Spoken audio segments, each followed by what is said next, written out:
Mari kita berdoa sekali lagi, saudara.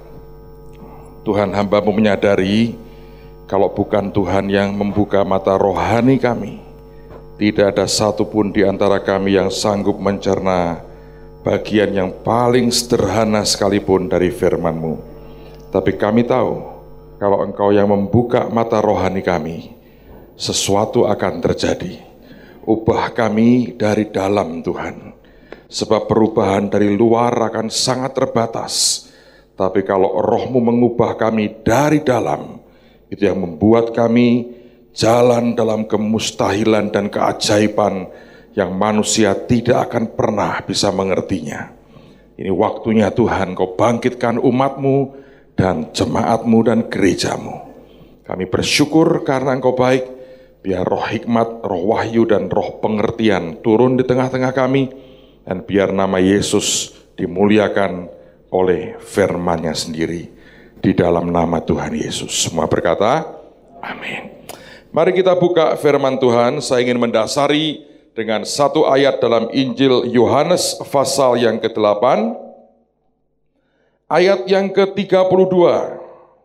Ini sebuah statement Tuhan yang sangat terkenal sekali. Dan saya berdoa ini sebuah awal untuk kita bisa dibawa Tuhan. Kita akan ikut apa yang Roh Tuhan mau malam hari ini, sampai di mana Tuhan akan membawa kita.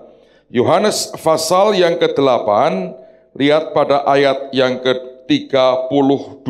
Kalau boleh, kita akan baca dengan suara keras bersama-sama. 2, 3. Dan kamu akan mengetahui kebenaran, dan kebenaran itu akan...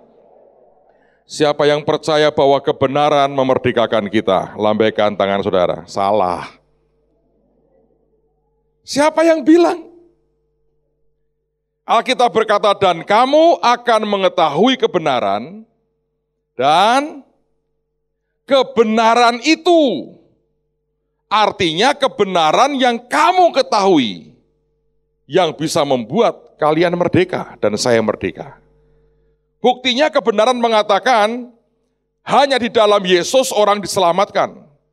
Di luar ada ratusan juta orang belum diselamatkan hari ini. Kenapa kita perlu baca Alkitab? Kenapa kita perlu kenal Tuhan? Supaya kita terima revelation. Supaya kita terima yang namanya kebenaran Tuhan. Nah, seberapa Anda bisa menangkap kebenaran? Maka Yesus berkata, kebenaran itu, yaitu kebenaran yang kamu ketahui. Kebenaran yang kamu tangkap di hidupmu akan memerdekakan kamu. Tadi sebelum masuk kemari, saya bincang dengan hamba-hamba Tuhan, dengan teman-teman saya. Saya share satu bagian dari firman Tuhan, tentang kata eklesia misalnya. Selama ini kita diajar sangat bagus, sangat rohani, tapi ada sesuatu yang direduce dari pengertian yang sebenarnya. Kalau kita mendengar kata eklesia atau kata gereja, kita mengatakan, orang normalnya berkata kumpulan orang percaya. Sebagian lebih parah, gereja itu apa? Ya gedung itu ada salibnya gede di atas. Itu mungkin kurang ikut pengajaran, saudara. Tapi yang terdidik itu paling tidak akan berkata, kumpulan orang yang percaya. Nah, kalau itu merupakan pengertian kita, karena itulah tanda petik ya, kebenaran yang diterima orang, maka kerjaan kita apa? Ya kumpul-kumpul, wong kita kumpulan. Kalau pas gosipin orang jadi gerombolan, saudara. Ya apakah salah? Ya tidak. Karena itu yang diajarkan. Apakah itu salah? Ya enggak terlalu salah, tapi enggak terlalu benar. Satu hari teman saya yang mempelajari firman dan dia berkata begini, dia tulis dalam bukunya. Dan itu mengejutkan saya. Dia berkata begini, sebetulnya kata eklesia itu awalnya bukan istilah sipil, tapi itu istilah militer. Itu dipakai oleh orang Yunani sebagai istilah yang militeristik. Yaitu artinya seorang prajurit yang dipanggil untuk bergabung menjadi sebuah pasukan. Dengan demikian eklesia ini bukan kumpulan orang percaya. Harusnya inilah pasukan Tuhan. Nah, ketidakmengertian kita bahwa kita pasukan, dan kita diajar kita adalah kumpulan orang percaya, maka kita kumpul sukanya. Padahal Yesus berkata, pergilah. Kalau gereja KKR, datanglah. Nah kan aneh ini saudara. Tapi berabad-abad, orang tidak menyadari. Makanya kita perlu Tuhan membuka manusia roh kita, hati kita, dibongkar oleh firman, dan dia terangi dengan revelation-nya. Nah, kemudian dalam perkembangan berikutnya, kata eklesia itu rupanya dipakai oleh orang Romawi. Yaitu satu dewan yang dibentuk, ditunjuk, dilantik oleh kaisar, dan dikirim ke daerah jajahan untuk mentransformasi daerah itu, sehingga semua kehidupan dan hukumnya mengikuti akan kehidupan dan hukum Romawi. Makanya gereja sebetulnya punya dua panggilan besar. Anda ditempatkan di kota ini, maka yang pertama tanggung jawabmu adalah taklukkan teritorial ini secara roh. Jangan dibiarkan kota ini tanpa dikendalikan dalam alam rohnya. Kalau kita punya tentara, anak-anak Tuhan, kan itu membuat Tuhan itu seringkali kalau boleh pusing, dia bisa pusing saudara. Cuma dia nggak bisa pusing, itu masalahnya. Dia bilang ini tentara, gua tebus, kerjaannya apa? Kumpul. Ribut sana, ribut sini, pecah gereja, buka lagi di sana. Dan Tuhan berkata ini tentara gaya apa? Zaman dulu ada namanya pasukan bodrek itu saudara. Pusing tok isinya. Nah seharusnya gereja itu pengertiannya begitu Anda kuasai teritorialnya, rohnya Anda taklukkan, Anda jalankan fungsi kedua, mentransformasi, mengubah kota saudara. Nah itu, tapi ini sebetulnya hebatnya hanya sampai di jargon-jargon kalau seminar. Makanya tiap seminar tuh Lucifer tuh gemetar saudara. Indonesia buat Yesus ya. Gemetar dia. Besoknya dia lihat, nggak ada apa-apa tuh, udah. Lagi ngapain panitianya? Ngitung duit persembahannya berapa. Oh tenang kita ya, tenang. Ayo kita keluar lagi. Karena cuman begitu toh yang dikerjakan selama ini. Nah itulah yang sebetulnya dibutuhkan oleh gereja. Tiap kali kita berdoa Tuhan, berikan nyatakan kebenaran-Mu. Nah begitu kita bisa tangkap kebenaran Tuhan, maka kita akan bergerak dengan kekuatan Tuhan sesuai dengan pengertian kita. Nanti pada akhir saya sampaikan firman, saya putar sebuah klip. Kami di kota kami di Semarang, kami kerjakan yang Tuhan mau itu. Dan hari ini kalau saya melihat ya, itu kota dalam kendali Tuhan yang luar biasa. Sampai hari ini, para pejabat mengatakan di kota kami, jumlah orang Kristen sudah mencapai minimal 35% dari semua penduduk kota. Dan itu artinya jumlah yang besar sekali loh saudara.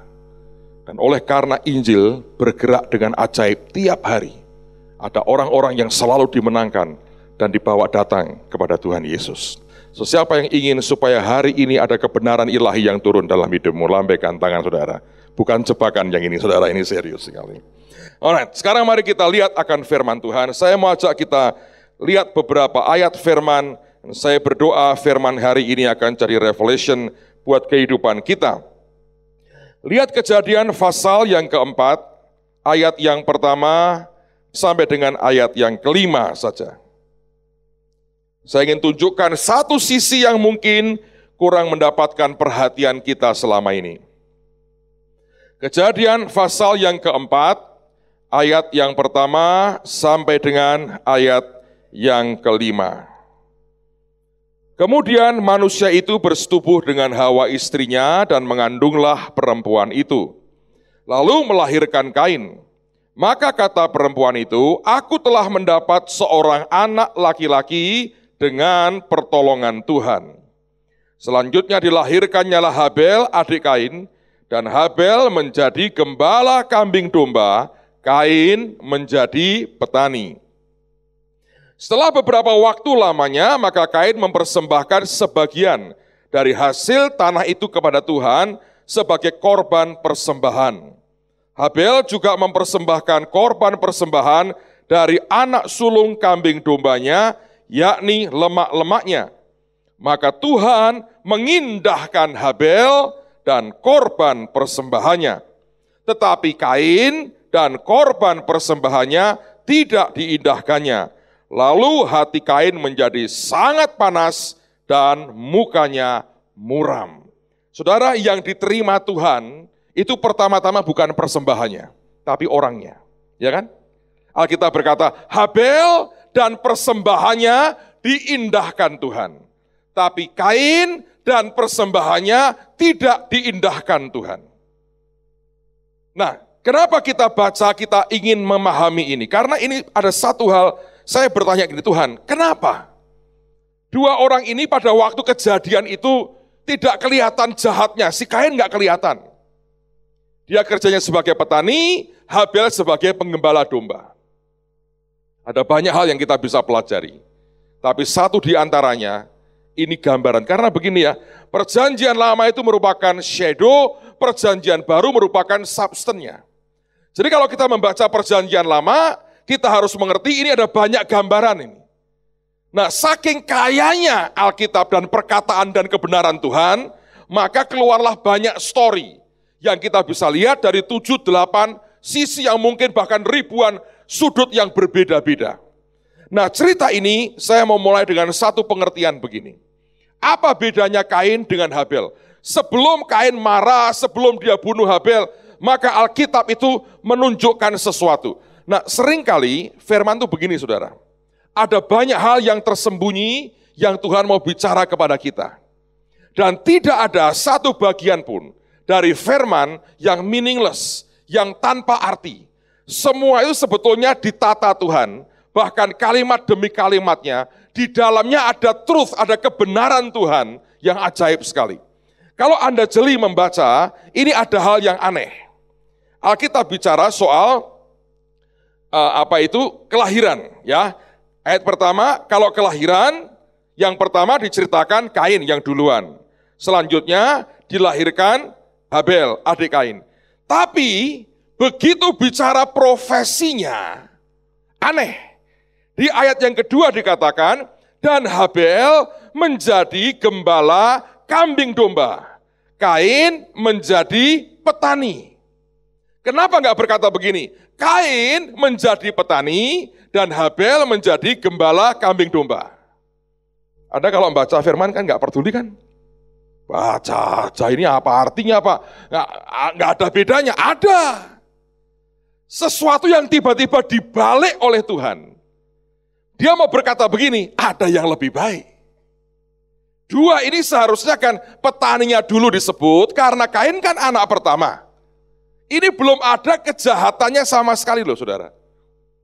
Tapi kalau Anda membaca di sini, ketika sampai kepada kelahiran tetap ya, tapi ketika sampai pada pekerjaan, pekerjaannya Habel disebut duluan, baru kemudian Kain.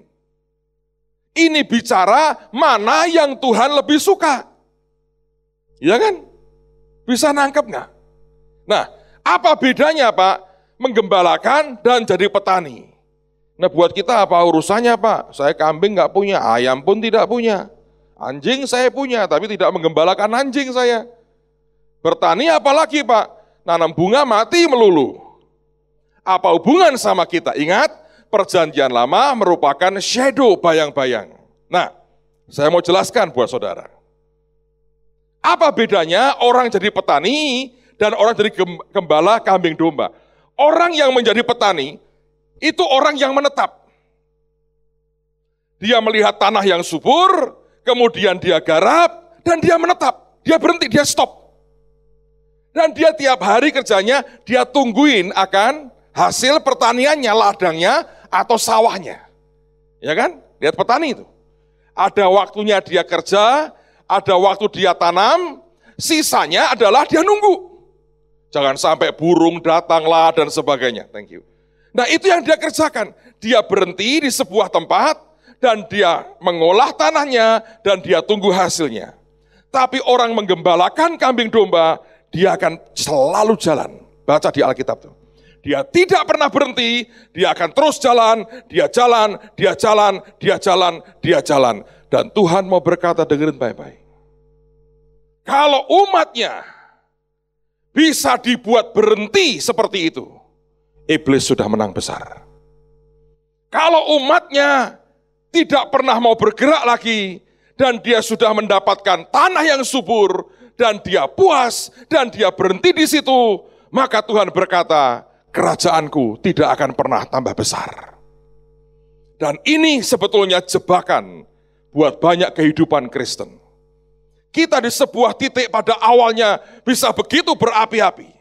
Kita bisa memulai hidup kita sebagai orang Kristen dengan hati yang berkobar-kobar. Dan kita berkata, Tuhan, akan aku kerjakan apapun yang Engkau mau.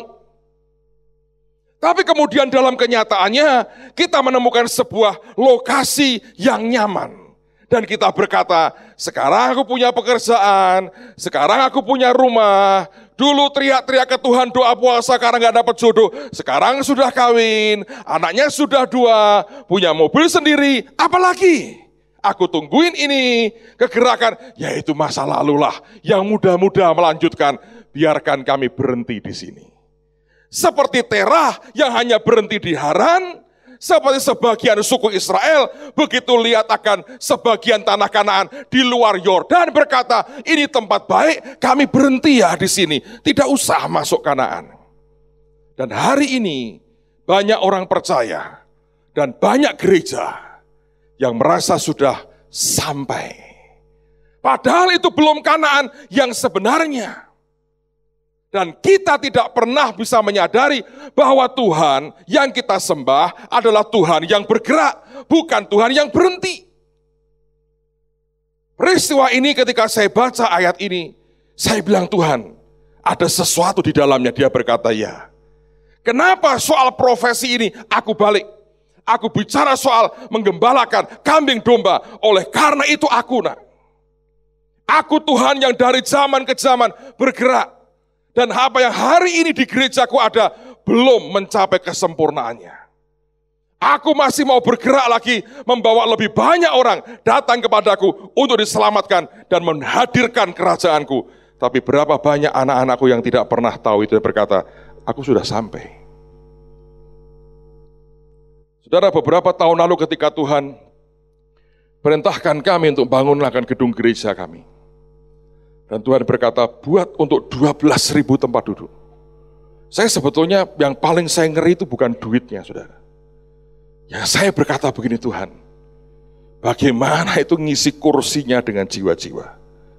Kalau sebagian besar malaikat gak seru. Ya toh, malaikat gak perlu duit miliatan dihabiskan untuk bangun gedung itu. Tuhan berkata, kalau kamu tidak berhenti, dan engkau bergerak dengan aku, engkau akan lihat puluhan ribu, ratusan ribu orang akan diselamatkan. Saya lihat itu hari ini. Berkali-kali kita buat kebaktian, gedung itu seringkali sudah tidak muat lagi. Dan saya bilang, Tuhan, itu yang paling aku suka. Dia berkata, karena engkau bawa jiwa datang kepadaku. Tuhan bukan Tuhan yang berhenti, saudara. Dia Tuhan yang terus bergerak. Dan seringkali saya pakai istilahnya almarhum Pak Yeremia Rim, tahu nggak? Pendiri GKPB. Saya ini tukang bawa tasnya Pak Yeremia Rim waktu saya masih SMA, saudara. Dan beliau selalu berkata, yang paling saya takuti adalah kalau saya sampai mendapatkan yang namanya sarang hangat buat hidupku dan aku berhenti. Saya mau ulangi perkataan pendiri gereja ini. Jangan sampai Anda nikmati sarang hangat dan berkata, yes, aku sudah mencapai. Kita bukan tanda petik petani, walaupun Anda boleh punya agrobisnis, saudara. Tapi Anda mesti mengerti, Tuhan yang kita sembah, Tuhan yang bergerak. Bukan Tuhan yang diam dan statis. Habakuk mengatakan, itulah perjalanan Tuhan yang berabad-abad. Dia Tuhan yang bergerak. Tapi kita hari ini tidak pernah menyadari. Dan kita ingin berkata, cukuplah Tuhan. Ini sudah asik. Tidak usah lebih jauh lagi. Ini waktunya kami menikmati. Saya pernah baca sebuah sejarah yang mengerikan. Anda pernah dengar cerita seorang tokoh Makedonia bernama Alexander the Great. Dia menaklukkan akan begitu banyak wilayah. Dia bawa pasukannya menyeberang sungai Efrat. Dia akhirnya taklukkan India dalam sebuah kampanye militer yang besar. Sebab dia punya impian, Barat dan Timur harus disatukan supaya dunia ini damai. Tapi tentaranya, para jenderalnya nggak tahan. Tiap kali tanya Alexander, kapan kita pulang? Daerah kita sudah luas. Dia bilang, belum cukup. Kita perang lagi. Perluas lagi. Akhirnya mereka nggak tahan, diracun saudara rajanya. Dia mati diracun oleh anak buahnya sendiri. Dia pernah hadapi ribuan pasukan musuh.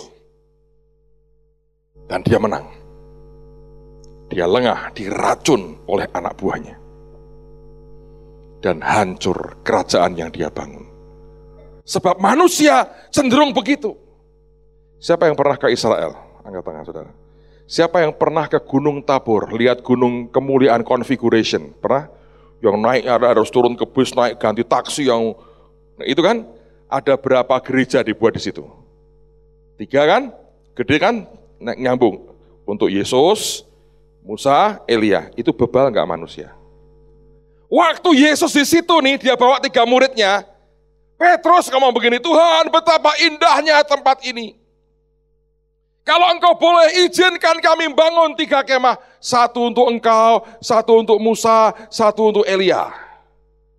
Dan Bapak hari itu tidak perlu sopan santun. Ketika Petrus lagi bicara, tiba-tiba diinterupsi dia berkata, inilah anakku yang kukasihi. Dengarkanlah dia. Di bawah gunung itu ada orang kerasukan. Mereka berkata kami mau bangun 3 kemah. Bangun 3 kemah aja nggak boleh, sekarang bangun 3 gereja, saudara, bayangin. Bebal nggak manusia itu? Ketika melihat sebuah kemuliaan, mereka berpikir kita sudah sampai. Tidak usah peduli dengan orang di bawah yang kerasukan. Emangnya gua pikirin? Yang penting kan, alangkah indahnya tempat ini. Kapan lagi ketemu Yesus, Musa dan Elia? Ya kan? Lihat mereka ngobrol, nonton, mereka berkata luar biasa. Ayo kita buat kemah, supaya apa? Jangan pulang. Tapi Bapak berkata, dengarin dia, jangan lu bawa idemu sendiri. Sebab Tuhan mau berkata, sebenarnya ini loh saudara, yang Anda dan saya harus mengerti. Bahwa Tuhan itu Tuhan yang bergerak, dia bukan Tuhan yang diam. Nah, di perjanjian baru, ada peristiwa yang mirip sama. Mari kita lihat sekarang Injil Lukas. Lukas pasal yang keempat, Lukas 4, mulai 42, 43 dan 44. Ketika hari siang, Yesus berangkat dan pergi ke suatu tempat yang sunyi. Tetapi orang banyak mencari dia. Lalu menemukannya dan berusaha menahan dia supaya jangan meninggalkan mereka. Tetapi ia berkata kepada mereka, juga di kota-kota lain aku harus memberitakan Injil kerajaan Allah, sebab untuk itulah aku diutus. Dan ia memberitakan Injil dalam rumah-rumah ibadat di Yudea. Ini kebiasaan. Sebagian orang menolak dia sampai akhirnya menyalibkannya. Sebagian ngefans berat ke Yesus. Sampai begitu ngefans ke Yesus, sampai gak peduli orang lain. Mereka berkata, Tuhan, tinggal di sini aja lah. Enak kalau engkau ada Tuhan. Anda senang gak kalau orang mengingini Anda begitu? Tuhan, kalau Anda mengingini dengan cara begitu, dia malah pergi. Kenapa mereka ingin Yesus? Gampang. Kalau ada yang sakit, Yesus sembuh. Ada yang lapar, Yesus kasih roti. Ada yang berkata, Yesus teduh. Panen gagal, Yesus berhasil. Gak punya duit, Yesus mancing dapat duit. Bayangin saudara, Yesusnya diperlakukan seperti itu. Dan itu hobinya orang Kristen sampai hari ini begitu. Engkau di sini aja Tuhan dengan kami. Yang lain, udahlah, kasih karunia-Nya masing-masing. Kita doakan aja lah Yesus, semoga kiranya mudah-mudahan diselamatkan. Nah aku suruh apa? Dengan kami lah.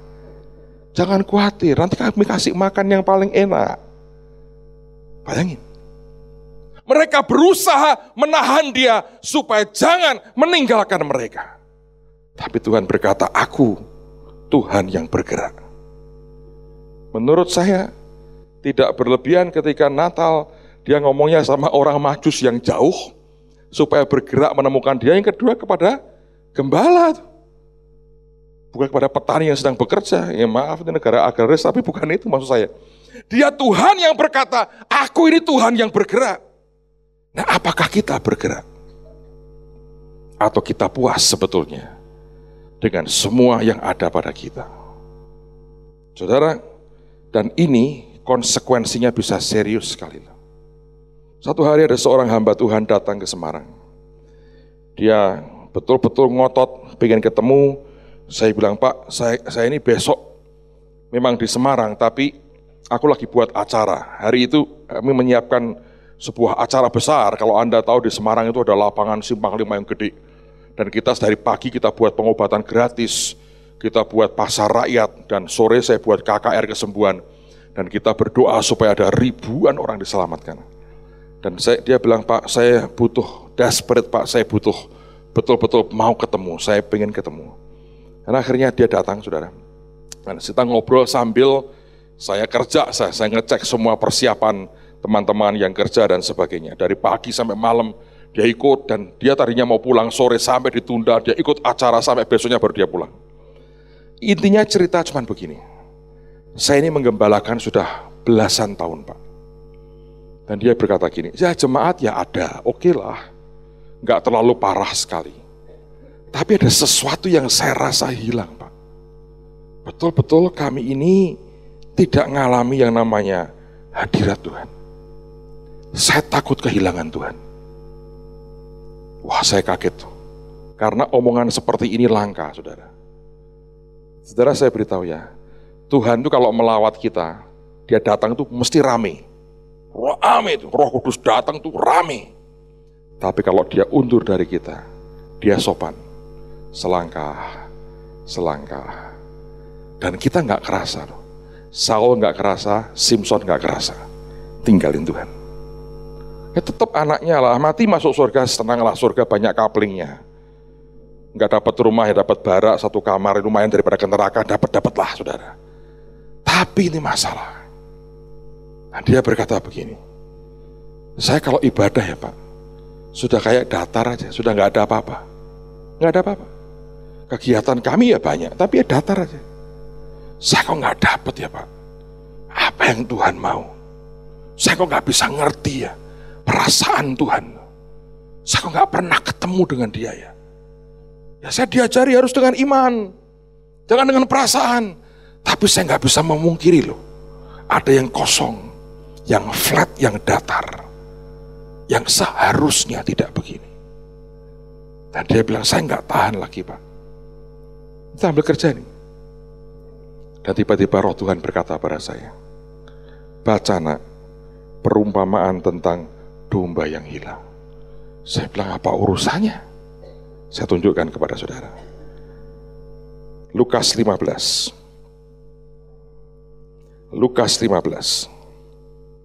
Para pemungut cukai dan orang-orang berdosa, perhatikan, biasanya datang kepada Yesus untuk mendengarkan Dia.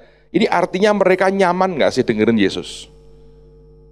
Yesus itu khotbah keras kalau ketemu orang Farisi, ahli Taurat. Ngomongnya tajam karena kemunafikan. Tapi kalau itu orang berdosa itu ya, itu bisa mereka tertarik banget dengan Tuhan. Makanya Alkitab berkata biasa mendengarkan Yesus. Kalau sama rabi-rabi takut, dikutuki, dihujat terus saudara. Susah bertobatnya nih. Ketemu Tuhan yang beda sekali. Anda kalau pernah ngalami itu ya, entah mimpi, entah perjumpaan pribadi itu, kasihnya itu luar biasa. Terusin. Maka bersungut-sungutlah orang Farisi dan ahli-ahli Taurat katanya, Ia menerima orang-orang berdosa dan makan bersama-sama dengan mereka. Lalu ia mengatakan perumpamaan ini kepada mereka. Siapakah di antara kamu yang mempunyai 100 ekor domba, dan jikalau ia kehilangan seekor di antaranya, ia tidak meninggalkan yang 99 ekor di padang gurun dan pergi mencari yang sesat itu sampai ia menemukannya. Dan kalau ia telah menemukannya, ia meletakkannya di atas bahunya dengan gembira, dan setibanya di rumah, ia memanggil sahabat-sahabat dan tetangga-tetangganya serta berkata kepada mereka, bersukacitalah bersama-sama dengan aku, sebab dombaku yang hilang itu telah kutemukan. Aku berkata kepadamu, demikian juga akan ada sukacita di surga karena satu orang berdosa yang bertobat, lebih daripada sukacita karena 99 orang benar yang tidak memerlukan pertobatan. Saya baca ini ayat, saya pikir apa urusannya dengan dia? Dia bilang soal, aku kering Pak, nggak ada hadirat Tuhan ini, datar. Dia berkata, baca ayat ini. Saya nggak ngerti. Saya bilang ketika saya baca di depan dia, saya bilang gini, Pak, ini Tuhan kok suruh saya membacakan Bapak ayat ini, saya baca, tapi saya nggak ngerti ini artinya apa. Dia bilang, iya ya Pak, buat apa saya dibacakan? Saya bukan domba yang hilang Pak. Saya gembala yang bingung. Iya ya betul juga. Loh, kalau gembala bingung itu masih mending loh. Banyak gembala nggak pernah bingung. Bukan karena nggak ada persoalan, tidak tahu bahwa ada persoalan sebetulnya. Nah Tuhan berkata gini, nah baca lagi. Ketika itu saya baca, aneh. Selama ini kan kita itu kalau dengar firman itu kan di Mazmur 23. Ya toh, Tuhan adalah gembalaku, takkan kekurangan aku, Ia membaringkan aku di padang rumput yang hijau, ya kan? Maka ketika kita baca ini, kita bisa berkata, oh Tuhan, Engkau meninggalkan yang 99 di padang rumput yang hijau, di air yang tenang, dan Engkau cari yang hilang. Tapi ayatnya nggak ngomong begitu. Ditinggalkannya yang 99 ekor dibaca. Di mana tuh? Padang gurun. Keripik domba, saudara jadinya. Ya kan? Baca ini. Bukan ditinggal di padang rumput yang hijau, di padang gurun. Saya kaget. Dan Tuhan berkata begini, aku ini Tuhan yang bergerak. Selama engkau ikut aku, akan ada padang rumput yang hijau dan air yang tenang. Dan kalau hatiku kepada mereka yang terhilang, dan engkau berkata, kami ikut Tuhan. Kami mau cari teman kami yang hilang. Kami minimal bantu teriak, supaya mereka tahu kita ada. Maka dia akan aman. Tapi yang 99 berkata, silahkan Tuhan. Kami toh tidak butuh pertobatan, padahal butuh sebetulnya. Bertobat dari kenyamanan dan sarang hangat itu, saudara. Karena kita berkata, ditinggalkannya yang 99 di padang gurun. Nah ketika dia temukan akan domba yang hilang, dia bawa pulang ke rumah. Bukan dikatakan, maka yang ditemukan itu dikumpulkan dengan yang lagi garing di padang gurun lagi. Enggak, dia pesta. Yang itu gimana? Ya udahlah, antar kita jual kulitnya bisa. Berapa banyak orang kehilangan Tuhan karena kita berhenti. Di tempat di mana Tuhan bergerak, kita nggak ada. Seperti Kain, kita berkata, ya kan nungguin ini Tuhan, sawahku, ladangku, kebunku. Dia berkata, aku bergerak loh. Ya nanti ketemu lagi ya Tuhan ya. Ya kalau ketemu saudara. Dan berapa banyak orang sebetulnya kehilangan Tuhan tanpa disadarinya. Dan semuanya kering. Baca Alkitab, nggak bunyi apa-apa. Mau ikut nyanyi, nggak suaranya nggak keluar. Hati ya gitu-gitu aja. Kesian WL-nya. Udah diyakinkan, dipompa. Dia bilang, oh gitu aja saudara. Apa artinya itu? Nggak tahu lah. Dia kok lucu ya WL-nya kali ini gayanya agak lucu ya. Begitu saudara. Dia nggak peduli. Dia nggak ngerti lagi. Ini Tuhan hadir nggak? Tiap kali dia devotion, saat teduh nggak ada apa-apa. Dia baca Alkitab, baca renungan. Dia doa sekedarnya selesai. Tapi nggak ada passion kuat kepada Tuhan Yesus yang dia cintai. Saudara sekalian, ini masa lalu. Saya ingin berkata demi kasih Tuhan, betapa Tuhan ingin sebetulnya setiap kita mengerti akan hatinya. Kemanapun dia bergerak, kita berkata, aku ikut Engkau Tuhan. Jangan diam seperti Kain. Baca lagi Kejadian itu. Soal urutan kelahiran, Kain yang pertama. Begitu ngomong pekerjaan dibalik sama Tuhan. Dan dia mau berkata, ada yang ngerti bahwa aku Tuhan yang bergerak. Aku bukan Tuhan yang statis. Aku bukan Tuhan yang diam. Aku Tuhan yang bergerak. Dan pertanyaannya adalah, maukah Anda bergerak dengan Tuhan? Kami belajar, ikuti apa yang Tuhan mau. Ada banyak hal yang seringkali tidak masuk akal. Dan di antaranya adalah Natal yang lalu. Kami doa berbulan-bulan. Tuhan, kami ingin bawa jiwa. Kami ingin deklarasi tentang Yesus. Kami ingin menangkan kota ini. Dan tiba-tiba kami ditawari. Di kota kami ada mall baru, saudara.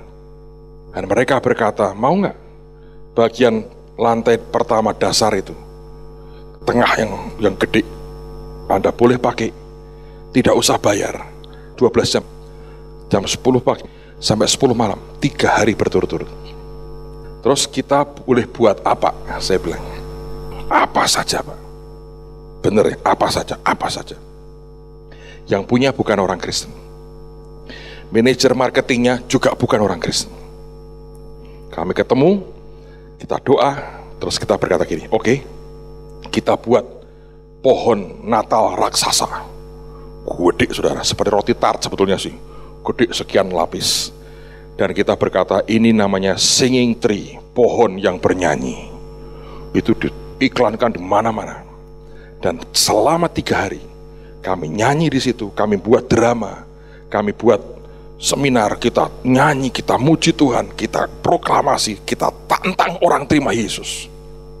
Di mall, saudara. Saya masih ingat ada satu pendeta Amerika. Nggak tahu dia di mana, hari itu dia ke mall, saudara. Nggak ada kebaktian, dia ke mall.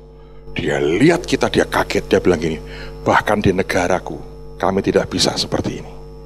Kok bisa ya, dia bilang, ini Indonesia. Saya bilang, bukan sih, ini kerajaan surga.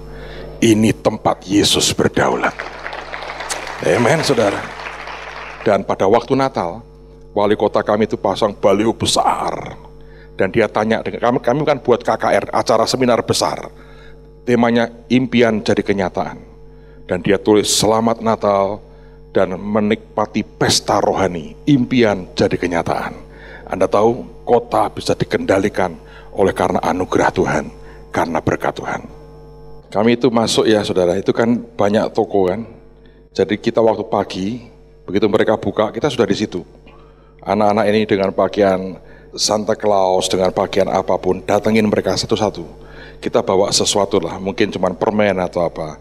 Didatangin, disapa, kita ingin memberkati. Terus kita tanya, boleh nggak kita mendoakan? Hampir semua berkata ya. Cleaning service-nya, satpamnya, semua pegawainya. Tiap toko tidak ada yang tidak dimasuki. Kita bilang, boleh nggak kami memberkati supaya kamu itu diberkati Tuhan. Dan begitu doa, diajak doa, boleh nggak tirukan doa saya? Ada Tuhan yang cinta kamu, pengen masuk di hatimu, namanya Yesus. Hampir tidak ada yang berkata tidak loh. Semua dipimpin terima Tuhan Yesus. Semua dibawa ngaku Yesus Tuhan masuk di hati. Kalau Anda lihat tadi itu kan di altar call saudara. Itu orang angkat tangan nggak di gereja. Saya ngeliat 3 hari ya, yang punya bukan Kristen. Dia lihat tuh, dia bilang, wah ini bagus sekali. Tiap tahun ini boleh nih kita buat. Nah kita bilang boleh juga ini. Ya kan saudara? Saya mau berkata buat saudara, ini waktunya sebetulnya. Tidak ada yang tidak mungkin. Sekarang kita yang ngomong soal mujizat Tuhan ya. Itu konsepnya buat saya. Utangku lunas, sakitku sembuh, Ya toh, dapat pacar, suamiku kembali kepadaku, tersungkur di bawah kakiku. Itulah mujizat yang kita pikirkan. Tapi kita sama sekali tidak pernah berpikir atau berkata dia Tuhan yang bergerak, dia Tuhan yang tidak berhenti, dia Tuhan yang berjalan. Di luar ada banyak orang membutuhkan uluran tangan Tuhan Yesus lewat hidupmu dan lewat hidup saya. Amen, saudara. Mari jangan jadi orang Kristen seperti Kain. Biar seperti Habel, seperti Tuhan Yesus, kita bergerak bersama dengan Dia. Mari berdoa sama-sama. Hamba sudah sampaikan apa yang Kau taruh di hati hamba-Mu, Tuhan. Terima kasih untuk setiap perkataanmu di hati setiap kami. Bangkitkan kami, Tuhan. Kau kejar hati kami malam ini. Jangan biarkan kami tidur tanpa kami berkata, ya Tuhan, aku mau lari lagi bersama dengan Engkau. Ampuni Tuhan, terlalu banyak waktu, energi, uang, semuanya dihamburkan untuk sesuatu yang bukan dari hati-Mu. Tapi kami percaya mulai tahun ini Engkau bawa kami semua lari pada jalan kehendak dan perkenanan-Mu. Engkau bicara terus kepada anak-anak-Mu, kejar hati kami sampai kami berkata, ya, kami ingin Engkau Tuhan. Jangan tinggalkan kami di padang gurun. Kami mau pergi, bergerak bersama dengan Yesus. Hamba berdoa, berkati jemaat-Mu, berkati hamba-hamba-Mu yang melayani, berkati dalam anugerah-Mu yang ajaib. Dan kami berikan segala kemuliaan hanya bagi Yesus. Di dalam nama Tuhan Yesus semua berkata, Tuhan yang berkati saudara.